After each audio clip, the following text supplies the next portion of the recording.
Type 7 civilization. Vishnu, अल्लाह, Jesus, क्या एक टाइप 7 सिविलाइजेशन हमारे लिए किसी भगवान के समान है? क्या हम जिन्हें भगवान कहते हैं वो यही है? मैं ऐसा क्यों कह रहा हूं? वेल, इमेजिन करो आप एक क्रिकेट मैच देख रहे हो जिसमें धोनी एक सिक्सर मारने की कोशिश करता है, पर अनफॉर्चुनेटली क्योंकि सिक्सर के बदले बॉल फील्डर के हाथ में जाने लगती है, सो आप टाइम को किसी वीडियो की तरह पॉज कर देते हो और फिर बॉल उस फील्डर के सामने से हटाकर कहीं पर और प्लेस करके टाइम को अगेन प्ले करते हो।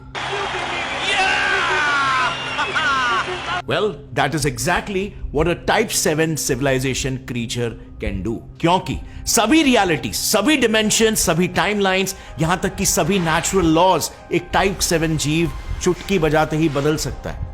Sounds invincible, right? Well, अब जरा इसी सीन को एक दूसरे पर्सपेक्टिव से देखते हैं। Now imagine कि आप खुद धोनी हो जिसने वो शॉट खेला है और टाइप 7 सिविलाइजेशन का जीव कोई और है जो ऑडियंस में खड़े रहकर टाइम को पॉज कर देता है। अब इस सीन की सबसे वियर्ड बात क्या होगी? वो जीव आपको बचाने के बाद हो सकता है आपके साथ एक सेल्फी खींचकर भी चला जाए और आपको पता भी नहीं चले। यानी कि technically after all this 3 major सवाल यहां पर खड़े होते हैं। पहला, क्या ऐसा कोई एडवांस एलियन सिविलाइजेशन एक्चुअली में एग्जिस्ट भी कर सकता है और साइंटिस्ट इस बात से कितने कन्विंस्ड है? दूसरा, अगर हां कर सकता है तो क्या गारंटी है कि वो हमारे बीच रूप बदल के नहीं रह रहे? Even that is a possibility, right? And तीसरा सवाल, अगर लेट्स से वो एडवांस सिविलाइजेशन रूप बदल के हमारे बीच में नहीं रह रही है but scientifically it does exist, तो फिर वो ऐसी क्या चीज है जो उन्हें हमसे छुपा कर रख रही है? वेल, चाहे तीसरा सवाल कितना भी मिस्टिफाइंग क्यों ना लगे, हमें फॉर्चुनेटली या अनफॉर्चुनेटली इन तीनों सवालों के जवाबों को एक सीक्वेंस में ही समझना होगा ताकि इस सिविलाइजेशन स्केल के कॉन्सेप्ट का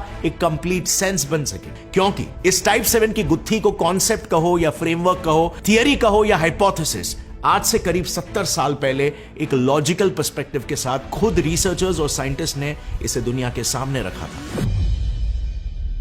1950s की यह बात है जब साइंटिस्टों में एक एलियन सभ्यता को खोजने की चाह अपनी चरम सीमा पर थी और आए दिन अमेरिका में एरिया 51 से जुड़ी यूएफओ साइटिंग्स की खबरें उड़ रही थी। Since the late 1940s, Americans have been fascinated by a mysterious region in Nevada known as Area 51. What exactly goes on at Area 51? The Area 51. Area 51. Area 51. Are there any alien remains in Area 51?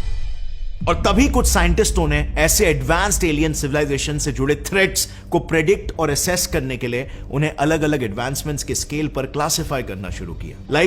उन दिनों 2 ऐसे scales काफी popular थे। पहला scale था information mastery का scale, जिसमें कोई सिविलाइजेशन कितनी ज्यादा इंफॉर्मेशन को कंट्रोल कर सकती है इसके बेसिस पर उसे A से Z ऐसे 26 लेवल्स में क्लासिफाई किया जाता था। और दूसरी तरफ दूसरा स्केल था माइक्रो डायमेंशनल मास्टरी स्केल, जिसमें कोई सिविलाइजेशन छोटे माइक्रोस्कोपिक लेवल पर कितना एक्सट्रीम जाकर वहां के ऑब्जेक्ट्स को कंट्रोल कर सकता है इसके बेसिस पर उन्हें क्लासिफाई किया जाता था। जिस स्केल में सबसे लोएस्ट लेवल पर थे टाइप 1 माइनस, जो सिर्फ नेकेड आई से नजर आए ऐसे मैक्रोस्कोपिक चीजों को ही कंट्रोल कर सकते हैं, और सबसे हाईएस्ट लेवल पर थे टाइप ओमेगा माइनस सिविलाइजेशन, जो स्पेस टाइम के फैब्रिक तक को कंट्रोल कर सकते हैं। यानी कि क्लियरली ये दोनों ही स्केल्स इतने प्रिसाइसली किसी सिविलाइजेशन को क्लासिफाई कर सकते थे कि अगर कल को कोई एलियन सभ्यता से हमारा पाला पड़ता है तो हम एक्यूरेटली अंदाजा लगा सकते थे कि वो हमारे लिए किस लेवल का खतरा है, अगर है भी तो। लेकिन एक मिनट जरा यहां पे रुकना। इस चीज का अंदाजा लगाने के लिए हमें पहले अपना खुद का स्कोर भी तो पता होना चाहिए। And well, here is where things started going wrong, क्योंकि इन दोनों स्केल्स पर हम जैसे ही इंसानों को प्लॉट करते हैं, सडनली इंफॉर्मेशन की स्केल पर हम इंसान लेवल P पर आते हैं, जो कि एक कंसिडरेबली एडवांस लेवल है। But on the other hand micro dimensional scale पर हम आज 70 साल की एडवांसमेंट के बाद भी सिर्फ टाइप 5 माइनस के लेवल पर ही लैंड होते हैं, which is way too far from type omega. So overall कहने का मतलब बस इतना है कि इन दोनों स्केल्स का अल्ट्रा स्पेसिफिक पैरामीटर्स पर एलियंस को क्लासिफाई करना ही इन स्केल्स की सबसे बड़ी प्रॉब्लम बन गई, और जरूरत पड़ गई एक यूनिवर्सल स्केल की जो कि सारे फैक्टर्स को कंसिडर कर सके और एक ही स्केल में यह बता सके कि वो सिविलाइजेशन कौन से लेवल पर फॉल होती है, ताकि ऐसे पैराडॉक्सेस ना क्रिएट हो कि एक स्केल पर एडवांस सिविलाइजेशन दिख रहा है और दूसरे स्केल पर नॉट सो एडवांस सिविलाइजेशन। और यहीं पर दस्तक दी टाइप 7 सिविलाइजेशन के कॉन्सेप्ट ने कि ऐसा भी एक सिविलाइजेशन हो सकता है, इसकी पॉसिबिलिटी है। वो हम जानेंगे कैसे। सो एक्चुअली में उन दिनों साइंटिस्ट इसी बात पर दिमाग खपा रहे थे कि वो कौन सा यूनिवर्सल स्केल हो सकता है जो प्रिसाइज भी है but at the same time logical abnormalities ना क्रिएट करे। और एग्जैक्टली इसी थॉट पर बिल्ड करते हुए साल 1964 में एस्ट्रोफिजिसिस्ट निकोलाई कार्डाशेव ने पिछले 2 स्केल्स में एक कॉमन फैक्टर को आइडेंटिफाई किया, एनर्जी कंजम्पशन। कार्डाशेव ने सोचा कि चाहे इंफॉर्मेशन एक्सेस करना हो या अल्ट्रा माइक्रोस्कोपिक चीजों को कंट्रोल करना हो, आप जितना ज्यादा करोगे, जितना ज्यादा तरक्की करोगे, उतनी ही ज्यादा एनर्जी आपको यूज करनी पड़ेगी। So energy became that unifying scale. और इसी सोच के साथ कार्डाशेव ने एनर्जी कंजम्पशन के बेसिस पर एक कंप्लीटली नए स्केल को इजाद कर दिया कॉल्ड द कार्डाशेव स्केल। इस नए स्केल में इनिशियली उन्होंने टाइप 1 से लेकर टाइप 3 सिविलाइजेशन, ऐसे 3 लेवल्स में सारे सिविलाइजेशन को क्लासिफाई किया। बट लेटर ये आइडिया बाकी के साइंटिस्टों को इतना यूजफुल लगा कि इवेंचुअली उन्होंने इसमें टाइप 5 से लेकर टाइप 7 ऐसे और 4 लेवल्स को ऐड कर दिया। और फाइनली एक ऐसी स्केल इजाद हुई जो एक हाईली एडवांस जीव के एग्जिस्टेंस को भी लॉजिकली जस्टिफाई कर सकती थी। अब इस पूरे नए स्केल में कोई प्रॉब्लम नहीं था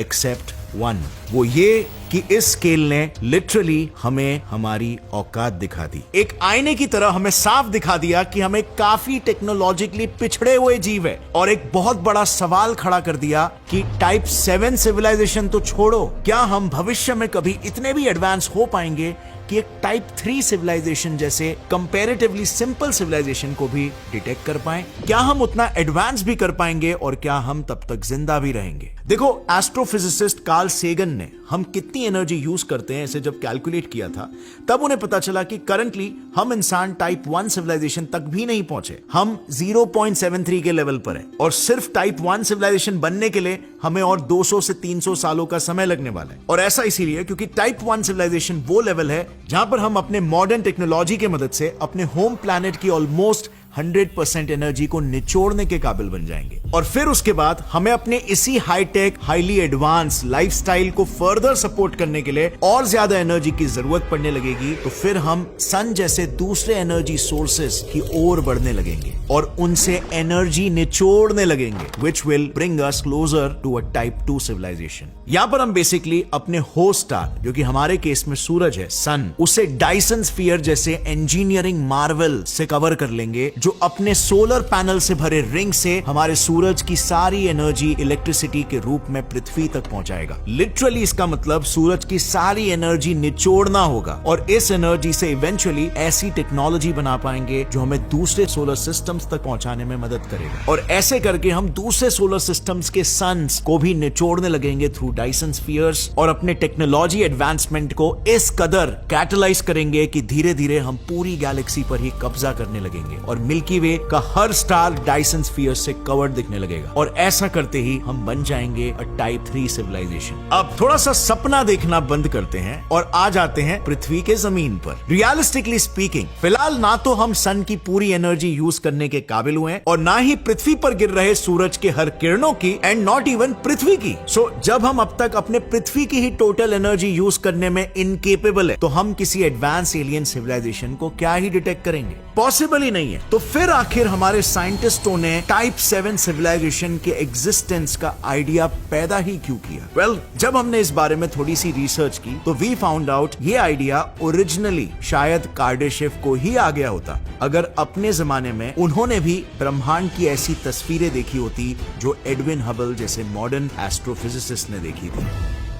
दरअसल कार्डाशेव ने सिर्फ 3 ही लेवल्स के सिविलाइजेशंस एग्जिस्ट होने का दावा इसीलिए किया क्योंकि उस दौरान हमें मिल्की वे के बाहर के यूनिवर्स के बारे में जानकारी ही नहीं थी। लेकिन जैसे ही फेमस एस्ट्रोफिजिसिस्ट एडविन हबल ने मॉडर्न टेलीस्कोप्स के जरिए नए गैलेक्सीज की खोज की, साइंटिस्ट फिर इस स्केल में और एक्स्ट्रा सिविलाइजेशनल लेवल्स को ऐड करने की होड़ में लग गए, जो गैलेक्सीज से भी बड़े चीजों से एनर्जी निचोड़ने के काबिल थे। ऐसे में उन्होंने 4 और लेवल्स के सिविलाइजेशंस को स्केल में ऐड किया। अब ये 4 सिविलाइजेशंस कौन थे और उनकी ताकतें क्या थी? तो देखो, जैसे हमने जाना था, टाइप 3 सिविलाइजेशन में तब्दील होते ही इंसान गैलेक्सी के सभी स्टार्स पर कब्जा कर लेंगे। पर इस पॉइंट के बाद धीरे धीरे हमारा एनर्जी कंजम्पशन और बढ़ जाएगा और गैलेक्सी के सभी स्टार्स भी इसे पूरा नहीं कर पाएंगे। और इसीलिए अब हम स्टार्स से भी ज्यादा एनर्जेटिक इवेंट्स जैसे supernova, gamma ray burst explosions, इनसे एनर्जी सोखने लगेंगे, जो कि पूरे ब्रह्मांड के सबसे ज्यादा एनर्जी रेडिएटिंग इवेंट्स होते हैं। इस लेवल में हम अपनी एनर्जी के नीड्स के हिसाब से स्टार्स तक को क्रिएट और डिस्ट्रॉय कर पाएंगे और पूरे यूनिवर्स को अपने कंट्रोल में रख पाएंगे। इस मैसिव एनर्जी पर राज करते हुए और उसे यूटिलाइज करते हुए हम अपनी टेक्नोलॉजी को इस लेवल पर बढ़ा देंगे कि हम टाइप 4 सिविलाइजेशन बन जाएंगे। अब ऐसे में मे भी आपको लगे कि यूनिवर्स में अब और बचा ही क्या है। जितनी भी एनर्जी थी टाइप 4 सिविलाइजेशन ने सब कुछ सोख दी। We have reached our final goal, right? Well, not really. उन दिनों साइंटिफिक कम्युनिटी में स्ट्रिंग थियरी जैसे कई मॉडर्न थियरीज बनना शुरू हो गए थे, जो मल्टीवर्स और मल्टीपल डिमेंशंस के एग्जिस्टेंस की बात कर रहे थे। सो साइंटिस्टों ने सोचा, व्हाट इफ कुछ ऐसे सिविलाइजेशंस हो जो हमारे खुद के यूनिवर्सल रेल्म के बाहर रहते हो, एंड प्रोबेबली इसीलिए हम उन्हें देख नहीं पा रहे, पर उनकी हम पर नजर है। और इसी थॉट के साथ टाइप 5 लेवल सिविलाइजेशन का जन्म हुआ।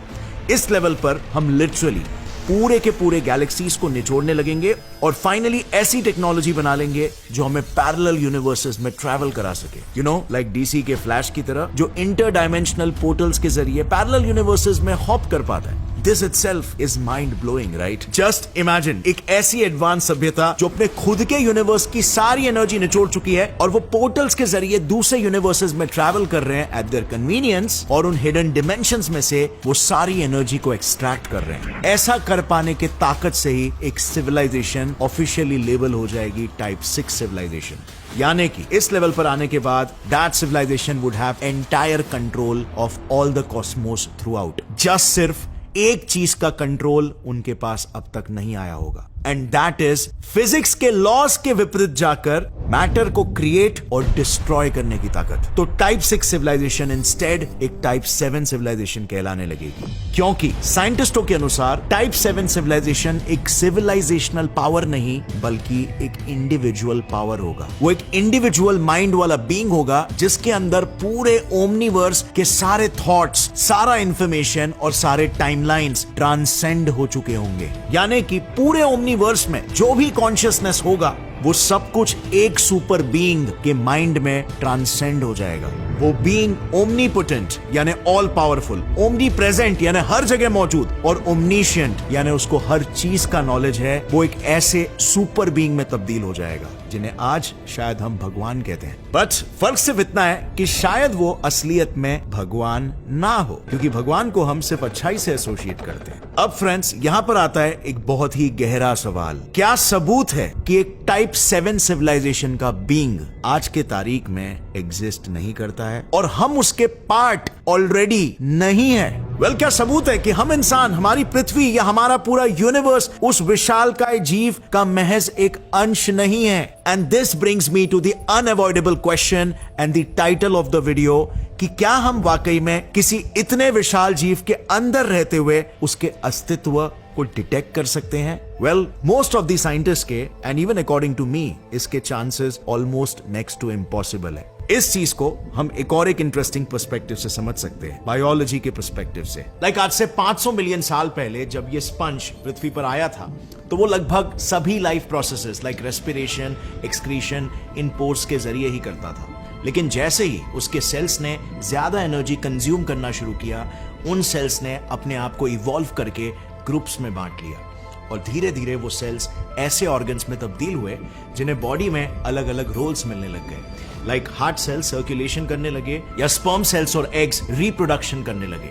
इससे हुआ ये कि ओवरऑल स्पंज की बॉडी ज्यादा कॉम्प्लेक्स स्ट्रक्चर्स में इवॉल्व हो सकी लाइक ह्यूमंस, जिसकी वजह से हमें कई एक्स्ट्रा पावर्स, जिसकी मूवमेंट करने के लिए कुछ स्ट्रक्चर्स और सेंसरी ऑर्गन्स मिलने लग गए। यानी कि लॉन्ग स्टोरी शॉर्ट, जितनी ज्यादा एनर्जी बॉडी के सेल्स कंज्यूम करते रहेंगे उतना ज्यादा पावर उस बॉडी को मिलता रहेगा। और एग्जैक्टली यही टाइप 7 सिविलाइजेशन के साथ भी हो सकता है। जितनी ज्यादा एनर्जी हम और बाकी के सिविलाइजेशंस कंज्यूम करके एडवांस लेवल की ओर बढ़ रहे हैं, उतना ही टाइप 7 सिविलाइजेशन एक्चुअली में पावरफुल बनते जा रहा है। यानी कि एक तरह से हम ये कह सकते हैं कि हमारा डेवलपमेंट टाइप 7 को ताकत दे रहा है और इसी ताकत की मदद से वो अपने आप को इनविजिबल और इनविंसिबल रख पा रहे हैं। And now I know this is a mind-blowing concept, but this is entirely possible. In fact, कई साइंटिस्ट का तो ये तक कहना है कि हम इसी एडवांस सिविलाइजेशन के ब्रेन में रह रहे हो सकते हैं, क्योंकि and it is very hard to believe, brain cells और यूनिवर्स में साइंटिस्टों को बहुत सारी सिमिलैरिटीज मिली है। यानी कि हमारा पूरा यूनिवर्स एक ब्रेन हो सकता है और उसमें मौजूद सभी गैलेक्सीज बिल्कुल हमारे ब्रेन में मौजूद न्यूरॉन्स के एक जाल की तरह एक दूसरे से कनेक्टेड है। अब कई साइंटिस्ट एक्चुअली में इस कॉन्सेप्ट पर भी डिटेल में रिसर्च कर रहे हैं और हाल ही में मैंने एक वीडियो भी बनाया जिसे मैंने पूरे काफी डेप्थ में कवर किया है, जो आप यहां पर क्लिक करके देख सकते हो आई बटन पे, या फिर यहां पर कहीं पर वीडियो आ जाएगा, उसे चेकआउट जरूर करना। बहुत ही मिस्टिफाइंग कॉन्सेप्ट है एंड इट्स माइंड ब्लोइंग। और यहां तक अगर आप रुके हो तो इसका मतलब आपको वीडियो पसंद आया है, तो एक लाइक जरूर ठोकना और शेयर करो इस वीडियो को अपने फ्रेंड्स के साथ। मिलते हैं अगले वीडियो में विद अनदर फैसिनेटिंग कॉन्सेप्ट। तब तक के लिए stay curious and keep learning. जय हिंद।